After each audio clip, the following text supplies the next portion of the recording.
आशा करता हूँ आप सब बहुत अच्छे होंगे। मेरा नाम है AK सिंह, एडुकेशन में आपका स्वागत है। दोस्तों, आज हम बात करेंगे तालिबान के बारे में। एक ऐसा ऑर्गेनाइजेशन, एक ऐसा मिलिटेंट ऑर्गेनाइजेशन जो कि पूरा दुनिया में अभी तहलका मचा के रखा है। वो इतना क्रूरता अभी जता रहा है कि अपने खुद का लोग ही वहाँ से अफगानिस्तान से भागने लगे। तो इसके बारे में हम डिस्कस करेंगे। इसका हिस्ट्री कैसा है, मतलब ये एमर्ज कैसे हुआ था, और सबसे बड़ा बात, उनको फिनेंस कहाँ से मिल रहा है। देखिए दोस्तों, फिनांस अभी बहुत ज़रूरी है। मतलब चाहे वो NGO के कोई भी ऑर्गेनाइजेशन हो या फिर कोई भी टेररिस्ट ऑर्गेनाइजेशन हो, अगर उस वो फिनांस में लैक कर रहा है तो उसको टिकना बहुत ही मुश्किल हो जाता है। तो अगर हम बोलते हैं कि एक ऐसा मिलिटेंट ऑर्गेनाइजेशन है, एक टेररिस्ट ऑर्गेनाइजेशन है, तो उसको फिनांस में कौन दे रहा है, इसके बारे में हम डिस्कस करेंगे। तो उससे पहले एक ज़रूरी सूचना, अगर आप कोई भी गवर्नमेंट एग्जामिनेशन के लिए प्रिपरेशन कर रहे हैं तो आप education.online में आप जा कर के आप फ्री में मॉक टेस्ट दे सकते हैं। मैं डिस्क्रिप्शन में लिंक दे दूंगा, तो वहाँ पे आप चेक इन करके फ्री में मॉक टेस्ट दे सकते हैं। तो चलिए शुरू करते हैं। देखिए, अगर हम इसका हिस्ट्री बताएं ना, तो इसका एक आइडियोलॉजी के ऊपर ही, मतलब उसका इमर्ज हुआ था तालिबान का। तो आइडियोलॉजी बेसिकली था क्या, कुछ इंसिडेंट मैं आपके ऊपर फ्लैश कर रहा हूँ, आपको दिखा रहा हूँ। देखिए 1979 में क्या हुआ था। पहले सोवियत यूनियन जो है, वो जो कि मतलब कम्युनिज्म के ऊपर पे आधार था, उन्होंने क्या करते हैं, वो अफगानिस्तान के ऊपर हावी आ जाते हैं। ठीक है, पूरा अफगानिस्तान के ऊपर वो ऑक्यूपाई कर लेते हैं। सेकंड में क्या होता है कि ये बात जब पाकिस्तान को पता चलता है, तो पाकिस्तान क्या करता है, उसको थ्रेटनिंग लगता है कि शायद अगर वो सोवियत यूनियन, मतलब पाकिस्तान आ चुका है, अफगानिस्तान आ चुका है बाय मिस्टेक, सॉरी, अगर वो अफगानिस्तान आ चुका है तो क्या गारंटी नहीं है कि वो पाकिस्तान के ऊपर भी हावी हो सकता है। क्योंकि अगर आप उस वक्त भी देखा जाए तो अफगानिस्तान और पाकिस्तान इकोनॉमिकली बहुत पोर थे। हम रिवाइव कर रहे थे, मतलब हमारा भी जो भी इंडिपेंडेंस के बाद, हम इंडिपेंडेंस के बाद इंडिया में क्या हुआ था, हम वीक थे, मतलब हमारा वीकर, मतलब इकोनॉमिकली हम बहुत वीक थे। पर एज कम्पेयर टू पाकिस्तान और अफगानिस्तान हम बेटर स्टेज में थे।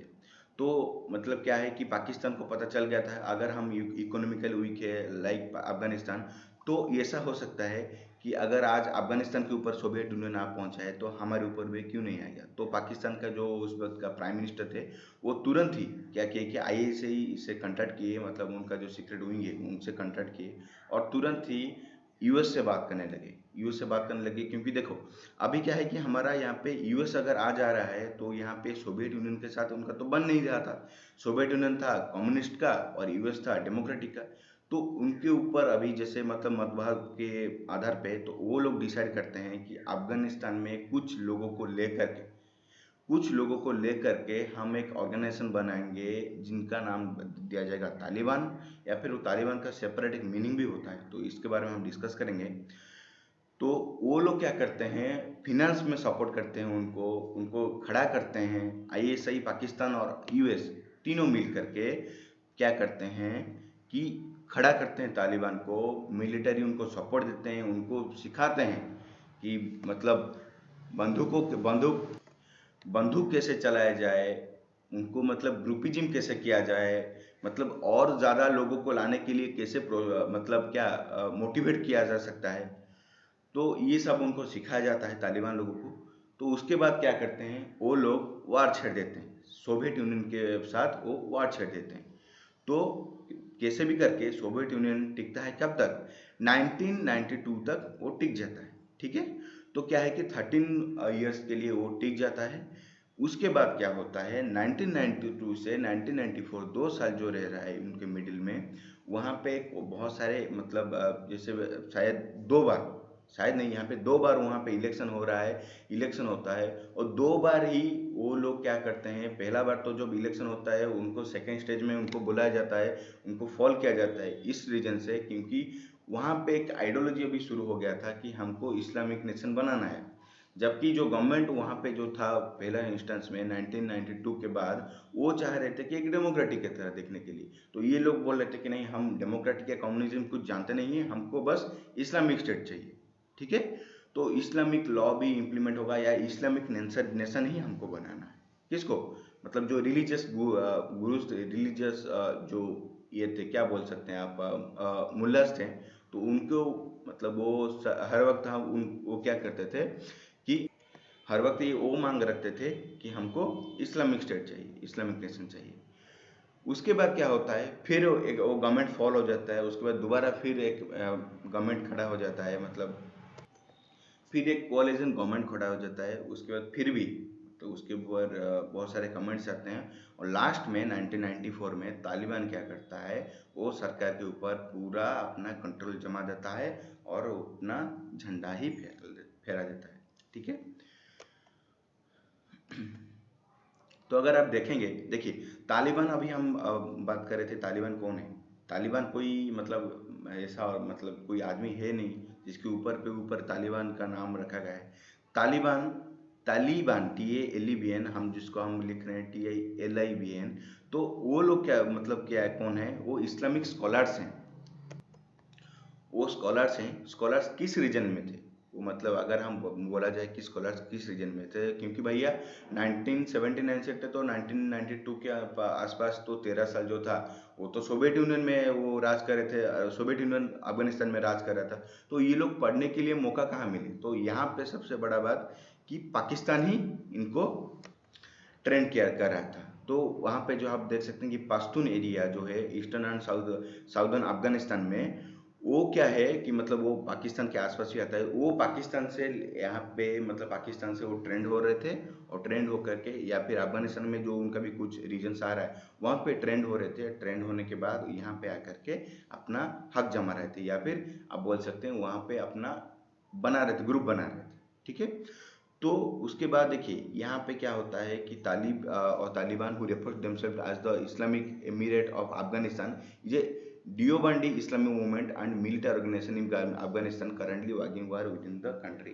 तो देखिए हम जैसे बताया कि इस्लामिक मूवमेंट था, तो वहाँ पे जो मतलब सोवियत यूनियन के फॉल होना, वहाँ पे तालिबान का जो भी रोल्स था, उसके बाद मतलब 92 से 94 उनका जो भी ग्रुपिज्म करना, या फिर उनका एक मतलब बड़ा ऑर्गेनाइजेशन बनाना, उसके बाद 2 साल के बाद फुल टू फुल फेज में आकर के वहाँ पे रूल करना, कहाँ पे, अफगानिस्तान में, वो क्या था, एक इस्लामिक मूवमेंट से कम नहीं था। ठीक है। और हम अगर बताएं कि देवबंदी इस्लाम मूवमेंट, तो यहाँ पे भी देवबंदी इस्लाम मूवमेंट में आपको जानने में हैरानी होगी कि देवबंदी इस्लाम मूवमेंट जो था, जो आज के डेट में तालिबान के स्कॉलर्स वो फॉलो करते थे और जो बनाए थे तालिबान को, और इनफैक्ट अभी तक भी वो जो तालिबान में जो रूल कर रहे हैं, जो भी मतलब सुपर पावर में है तालिबान में, वो लोग देवबंदी इस्लाम मूवमेंट से इन्फ्लुएंस हुए थे। तो देवबंदी इस्लाम मूवमेंट था क्या, तो बेसिकली एक इस्लाम मूवमेंट था जो कि इंडिया से, उत्तर प्रदेश के देवबंदी एक स्थान जगह है, तो वहाँ से वो शुरू हुआ था। वो देवबंदी इस्लाम मूवमेंट क्या है ना, सुन्नी मुस्लिम्स जो हैं उनके मतलब विश्वास या आधार के ऊपर एक सेमिनार बनाया गया था 1968, सॉरी 1866 में एक सेमिनार बनाया गया था, जहाँ पे most of the Sunni Muslims जो थे वो आकर के एक सेमिनार में वो अटेंड किए थे, या फिर सेमिनार उन्होंने कंडक्ट किए थे, जिसके ऊपर खास तौर से वो लोग कुछ बात को लेकर के मतलब वो बहुत चिंता जता रहे थे, जैसे कि सूफी स्टाइल जो था, वो फिर सूफी जो थे मतलब उनको कैसे एंटी सूफी कहना है, या फिर उनको क्या करना है कि मतलब जैसे सूफी लोग जब मतलब उनका डेथ हो जाता है, तो उनको कैसे हम उनका जो संस्कार किया जाता है, या फिर उनको कैसे कंसिडर किया जाता है कि सूफी जो फॉलो करते हैं सूफीजिम, तो वो लोग उसको सूफी को कैसे देखते हैं, उनको क्रिटिक्स करना। तो ये सारे के सारे था चीज़ जो कि देवबंदी इस्लाम मूवमेंट का जो पहला सेमिनार था 1866, उसके ऊपर मतलब आधार था। और उसको लेकर के सुन्नी मुस्लिम्स का जो थे वो लोग क्या थे कि मतलब, तो जो सुन्नी मुस्लिम्स थे वो एमर्ज होते, मतलब सॉरी एमर्ज नहीं होते, तो सुन्नी मुस्लिम का जो पार्ट था वो तालिबान से मतलब इंक्लूड होके वो तालिबान को मतलब प्रोत्साहित कर रहा था। और हम देखते हैं 1996 में 2001 वहाँ पे क्या करते हैं कि मतलब तालिबान जो है वो पूरा एकदम पावर में आ जाता है। वहाँ पे जो मतलब सीरिया लॉ इम्प्लीमेंट किया जाता है, उसके बाद बहुत सारे ऐसा क्रूरता हैं जो कि फॉलो करता है तालिबान। जैसे मान लीजिए मतलब कोई भी महिला जो है वो अपने चेहरा नहीं मतलब दिखा सकते। अगर मार्केट जाना है तो अपने साथ एक किसी को भी अपने मतलब पूरा रिलेटिव्स जो हैं, इधर वो बेटा हो या फिर मतलब हस्बैंड हो या फिर उनके घर से ही किसी एक मर्द आदमी को लेकर के वो मार्केट जाए। अगर नहीं जाते थे तो वहाँ पे भी उनको ऊपर फतवा जारी कर दिया जाता था, उनको बहुत सीवियरली पनिश किया जाता था। और साथ ही साथ सीरियल लॉ के बारे में तो ये तो भास्ट चैप्टर है, फिर भी वहाँ पे 1996 से 2001 जो 5 साल था, उसके अंदर एक बहुत बड़ा एक इंसिडेंट हुआ था। जैसे जिसमें एक वुमेन को पूरा सबके सामने खड़ा करके उसको शूट कर दिया गया था। उसका वजह ये था कि मतलब उसका जो हस्बैंड था वो उनको बार बार मतलब जो बोलते हैं ना कि हम मैरिटल रेप्स, तो उसको प्रमोट कर रहे थे, उनको मतलब ठीक से देखभाल नहीं कर रहे थे। तो उसको देख करके वो मतलब वो जो मतलब वुमेन थे वो अपने पति को मार दिए थे। ठीक है, तो उसको लेकर के यहाँ पे चिंता जताया गया था मतलब तालिबान के कि मतलब वो वुमेन होकर के कैसे मार सकता है, वो प्रोटेक्ट भी नहीं कर सकता है अपने आप को, तो उसको मार दिया था। तो ये बहुत बड़ा इंसिडेंट था जो कि पूरा वर्ल्ड को मतलब पूरा मतलब आकर्षित कर रहा था उस वक्त में। तो उसके बाद क्या होता है, the under the leadership of Mohammed Omar the movement spread throughout the most of the Afghanistan sequestering power from mujahideen warlords. तो उसके बाद क्या होता है कि मतलब जो पूरा एकदम उनका जो लीडर थे मोहम्मद उमर, वो एक बार पावर में आने के बाद वो क्या करते हैं कि कांधार को वो अपना ये कर देते हैं, क्या अपना कैपिटल घोषित कर देते हैं। उसके बाद धीरे धीरे करके पूरा अफगानिस्तान को वो लोग क्या करते हैं कि कैप्चर कर लेते हैं। ठीक है, it held control of the most of the countries until being overthrown after the American led invasion of Afghanistan in December 2001 following the September 11 attack. तो सितंबर 11 के अटैक के बाद जैसे मतलब अमेरिका डिसीजन लेता है कि नहीं, मैं अब किसको बिन लादेन को मारने के लिए हम वहाँ पे कैंप बैठाएंगे, वहाँ पे जितना भी है हम सर्च जारी करेंगे, जितने भी अगर आइडियोलॉजी आएगा तो उसको भी हम देखेंगे। तो उसके जब यूएस आ जाता है तो उसके बाद वो तालिबान हट जाते हैं।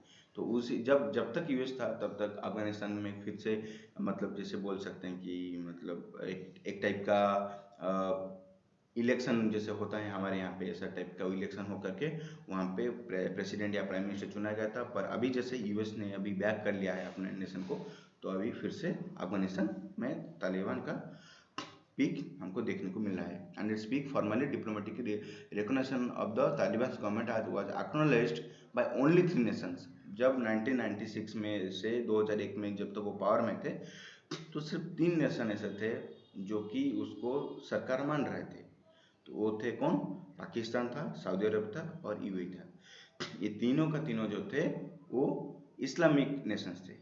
हमको अभी आपको मतलब जानने में हैरान होगी कि टर्की भी अभी एक बहुत बड़ा इमर्ज होकर आ रहा है कि वो बोल रहा है कि मैं अभी इस्लामिक नेशन को लीड करूंगा, मैं यूएई और सऊदी अरब को मैं आगे बढ़ के मैं इस्लामिक नेशन को रिप्रेजेंट करूंगा। इसमें पाकिस्तान भी सपोर्ट दे रहा है। पर उस वक्त भी उन्होंने ऑफिशियली उसको तालिबान को बीइंग ए गवर्नमेंट वो रिकॉग्नाइज नहीं किए थे। सिर्फ और सिर्फ 3 नेशन किए थे जो थे पाकिस्तान, सऊदी अरब और यूएई। ये एग्जाम पॉसिबिलिटी से बहुत इंपॉर्टेंट है, आप नोट डाउन कर सकते हैं। तो अभी देखा जाए तो फिनांस, तो जैसे हम बताएं कि फिनांस होना बहुत मैंडेटरी है। बट कोई भी ऑर्गेनाइजेशन रहेगा तो फिनांस उसका एक बैकबोन है। तो फिनांस जो था देखिए मतलब पर्टिकुलरली पाकिस्तान जैसे हो गया या फिर ईरान हो गया, चाइना हो गया, रसिया हो गया, ये लोग क्या करते हैं लगभग फंडिंग देते हैं उसको। जी हाँ दोस्तों, फंडिंग मिलता है उनको। वो चाहे मतलब पर्सनल के तो मतलब सोर्स से हो, जैसे हो गया कि मतलब मेरे को चैरिटी देना है। ये आज के डेट में हम अभी देखते हैं ना भाई कि मतलब जैसे किसी को मदद चाहिए, मेडिकल वाइज चाहिए या फिर हम खाने के लिए कुछ डोनेट करते हैं, तो उन लोग भी डोनेट करते हैं, पर्सनल वाइज डोनेट करते हैं। लगभग 90% जो भी हैं पाकिस्तानीज हैं, मतलब उनके माइंड में रहता है कि हम इसको प्रमोट करेंगे। और आपको पता भी होगा करीबन 10,000 के आसपास मतलब जिहादी जो हैं वो अभी जाकर के अभी मतलब अफगानिस्तान में तालिबान के साथ ज्वाइन कर चुके हैं। तो उनका आइडियोलॉजी ऐसा है। पाकिस्तान लोगों का आइडियोलॉजी ऐसा है, हम बोल सकते हैं। और वो लोग क्या करते हैं, उसको फिनेंस भी, फंडिंग भी देते हैं। उसके साथ साथ क्या होता है, उनका जो सेपरेट एक फंड होता है, जैसे हमारा CSR हो गया, कॉर्पोरेट सोशल रिस्पॉन्सिबिलिटी हमारे जैसे हो गया, जो जो जो फुलफिल करते हैं जो जो कंपनी, वो लोग क्या करते हैं 2% मतलब as per companies law, company जो हमारा कंपनीज एक्ट होता है उसके आधार पे ऊपर जैसे हम डोनेट करते हैं। तो इस्लामिक नेशन में क्या होता है, वहाँ पे CSR के नाम पे इस्लामिक एक पर्टिकुलर फंड बनाया जाता है। वो खासतौर से इस्लाम को प्रमोट करने, खासतौर से इस्लाम को प्रमोट करने के लिए, या फिर जैसे ये ऐसे एक्ट हो गया, जैसे मतलब सीरिया लॉ अगर कोई कहीं पे इम्प्लीमेंट हो रहा है तो यहाँ पे भी बहुत सारे लोग आ जाते हैं कि सपोर्ट करने के लिए। तो जैसे हो गया Pakistan, Iran, China and Russia में देखा जाए तो चाइना एंड रसिया में अभी भी कम्युनिज्म हमको देखने को मिलेगा। तो ये लोग अभी भी कंसिडर करते हैं कि अफगानिस्तान को एक कम्युनिस्ट सरकार में अगर तालिबान आ जाता है, तो तालिबान का जो आगे आ जाता है, या फिर तालिबान का आना उनको एक कम्युनिज्म नेशन में वो देखते हैं, कौन, चाइना और रशिया, तो वो लोग भी उसको फंडिंग देते हैं। ठीक है,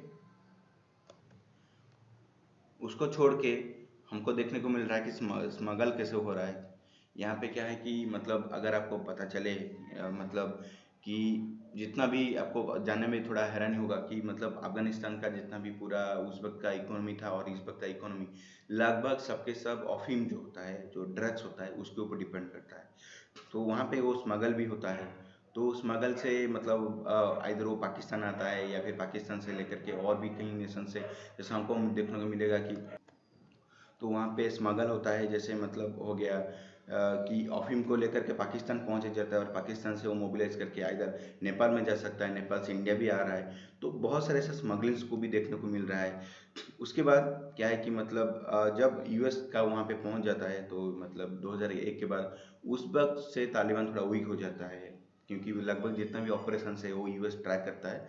पर अभी तक भी अगर देखा जाए तो मतलब स्मगलिंग वहाँ पे लगभग चलता है। और आप ये अमाउंट भी आप दे सकते हैं, ये जितना भी अमाउंट है ये आप देख सकते हैं। $2.5 बिलियन हो गया, 100 डॉलर्स हो गया, $100, $100 मिलियन से 130 मिलियन डॉलर्स। तो इसके आसपास भी वो वैरी करता है। ठीक है, उनका जो स्मगल का जो मतलब पैसा आता है। तो उसके बाद देखते हुए हमको देखने को मिला कि सऊदी अरेबियन से critical financial support base for al-Qaeda and Taliban, LT and other terrorist groups. Donors in Saudi Arabia constitute the most significant source of funding to Sunni terrorist groups worldwide. तो देखिए Saudi Arabia, अभी जो हम बात कर रहे थे CSR के बारे में हमारे वहाँ पे, और वहाँ पे जो इस्लामिक को फंडिंग करने के लिए, इस्लामिक फंड को फंडिंग करने के लिए, तो वहाँ पे सऊदी अरेबिया में पहले से इम्प्लीमेंटेड है। तो ये है कि जब जब सऊदी अरब के पास एक फंड आ जाता है, तो वो लगभग वो वहाँ पे तो वहाँ पे क्या करते हैं कि सुन्नी टेररिस्ट ग्रुप को वो मोबिलाइज करने के लिए उनको फंडिंग देते हैं। ठीक है, उसके अलावा हमको देखने को मिला माइनिंग। आप अगर आप अफगानिस्तान का कहीं भी फोटो या फिर वीडियो देखे होंगे, तो वहाँ पे बहुत सारे मतलब ऐसे जगह भी हैं जो मतलब आयरन ओर में पूरा भरपूर है, आप देख सकते हैं। या भी आपको मतलब वो अफगानिस्तान एक भंडार है। तो आयरन हो गया, मार्बल हो गया, कॉपर हो गया, गोल्ड हो गया, जिंक हो गया। तो गोल्ड जितना नहीं मिलता है, पर वो आयरन ओर वगैरह, और सबसे बड़ा होता है रेयर अर्थ मिनरल्स जो भी हैं वहाँ पे अफगानिस्तान में जो प्रेजेंट है, उनको भी मतलब स्मगल किया जाता है, उनका भी रेट फिक्स किया जाता है। और अफगानी जो तालिबान जो है वो फिक्स करके वो सारे के सारे वो ऑपरेट करते हैं। ठीक है, उसके बाद हम देखते हैं कि एक्सट्रोशन एंड टैक्सेस, यहाँ पे जैसे हमारा इंडिया में टैक्सेस इंप्लीमेंटेड है, सेल्स टैक्स हो गया, GST हो गया, तो उसी प्रकार का तालिबान का भी वहाँ पे प्रेजेंट है। वहाँ पे भी वो वसूली करते हैं टैक्सेशन के नाम पे। अब जैसे मान लीजिए आप कहीं पे भी अगर वहाँ पे अफगान सॉरी तालिबान रीजन में आप जा रहे हैं, तो ऐसा नहीं है कि अभी तक भी अगर 100% तो नहीं कि 100% अफगानिस्तान को तालिबान ने कवर किया हो, पर फिर भी अगर आप मतलब कोई भी आदमी अगर मतलब तालिबान का एरिया को क्रॉस करके जा रहा है, तो वहाँ पे उसको टोल टैक्स की तरह वो टैक्स भी देना पड़ता है। वो टैक्स हो गया, अभी मतलब इंपोर्ट एक्सपोर्ट हो गया। वहाँ पे बिजनेस जो भी करते हैं उनको भी बहुत ज़्यादा टैक्सेशन को टैक्स देना पड़ रहा है। जैसे हमारे यहाँ पे अगर ठीक है 30% 40% जो भी इनकम के सोर्स को देख करके होता है, पर वहाँ पे ऐसा नहीं है। आप अगर वो कभी भी चेंज हो सकते हैं। अरे भाई वो मिलिटेंट ग्रुप है, वो ऐसा कोई गवर्नमेंट है ही नहीं जो आपको सपोर्ट करेगा। अगर मना करेंगे, कोई भी मना करता है तो डेथ थ्रेट मिलता है, या फिर वो मार भी दे सकते हैं। तो वहाँ पे रियल इस्टेट भी है, मतलब रियल इस्टेट भी तालिबान कंट्रोल करता है। बहुत सारे ऐसे जगह हैं जो कि तालिबान पूरा अपने को ऊपर भी पूरा ले आ चुका है, और मतलब आगे भी मतलब पूरा जो अफगानिस्तान का जो गवर्नमेंट का एरिया है वो भी ला करके या फिर रियल इस्टेट को भी वो प्रमोट कर रहा है। उसके बाद चैरिटेबल डोनेशन, जैसे हम बताए थे कि मतलब पाकिस्तान का जो मतलब लगभग जितना भी है पाकिस्तानी हो गए, सऊदी अरेबिया हो गए, वहाँ के खुद अपने पर्सनल तौर से भी कुछ कुछ इनको मतलब मतलब दे देते हैं कुछ कुछ लोग डायरेक्ट किसको, तालिबान को फंड करते हैं। तो ये जितने भी था इस प्रकार से उनको फिनांस मिल रहा है। अगर हमको देखा जाए तो आपको जानने मतलब अब बस कंजप्शन के लिए कि तालिबान जो है 2019 से 2020 का जो भी उनका पीरियड था, वो लोग करीबन $1.6 बिलियन का उन्होंने एक फिक्स किए, एक एस्टिमेट किए थे, बजट एस्टिमेट किए थे क्या, बजट एस्टिमेट किए थे। तो बस यही था आज का टॉपिक। तो अगर आपको वीडियो अच्छा लगा तो काइंडली लाइक ऑप्शन में लाइक लगाइए, वीडियो को लाइक करिए और सब्सक्राइब करना ना भूलें। Thank you so much.